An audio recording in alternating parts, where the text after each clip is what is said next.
जय जोहार संगवारी हो। आप मन के स्वागत है हमारे यूट्यूब चैनल मोर धरोहर में।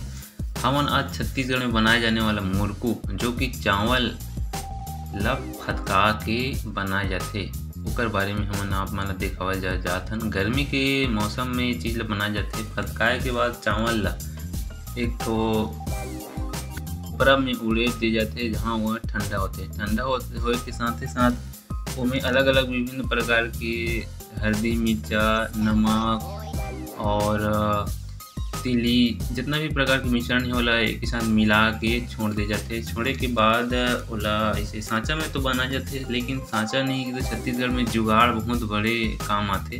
तो झिल्ली में ही एक तो कड़कड़ाती झिल्ली में ओला डाल दिए जाते, और झिल्ली में डाले के बाद ऊपर से लपेट के ओला धीरे धीरे पीछ के जाते हैं। ऐसे है हमारे छत्तीसगढ़ के जुगाड़। और लॉकडाउन में सब जन बनाओ मुरकू, खाओ रंग रंग के मुरकू। वैसे प्राय भारत देश में सभी प्रकार के बनाए जाते हैं। इनमें आटा के भी बनाए जाते और चावल ला सीधा फटका के भी बनाए जाते हैं।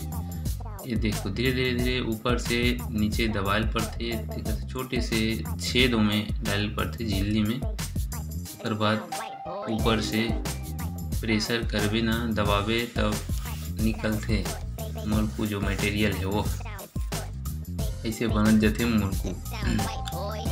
लॉकडाउन के समय है, सब जन घर में हबो और कड़कड़ाती घाम करत है। तो आप सभी से निवेदन है कि खाली नहीं बैठ के मुरकू कम से कम बना के रखे रहो। कोरोना काल है, कितना बेर कोरोना आ जाती का ठिकाना नहीं है। सब मुरकू बनाओ और खाओ। तो कैसे लगी समझ मुरकू बनाए की आइडिया है। देखो फटाफट मुरकू बनाते। मुरकू बने के बाद इला 1 से 2 दिन तक अच्छा भी धूप में सुखा दो।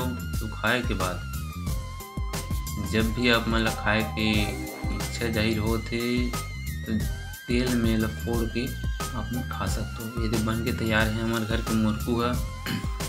बहुत सारा बनते हैं, 1 किलो आटल भी बनावे तो बहुत सारा मुरकू एक बार में तैयार हो जाते। खटिया में सुखो दे हवन, और सुखोए के बाद निकाल के पर्रा में सुखो दे हवन, ताकि कड़कड़ ले सुखा जाए। तो कैसी लगी आज की वीडियो आप मन जरूर बताओ कमेंट बॉक्स में।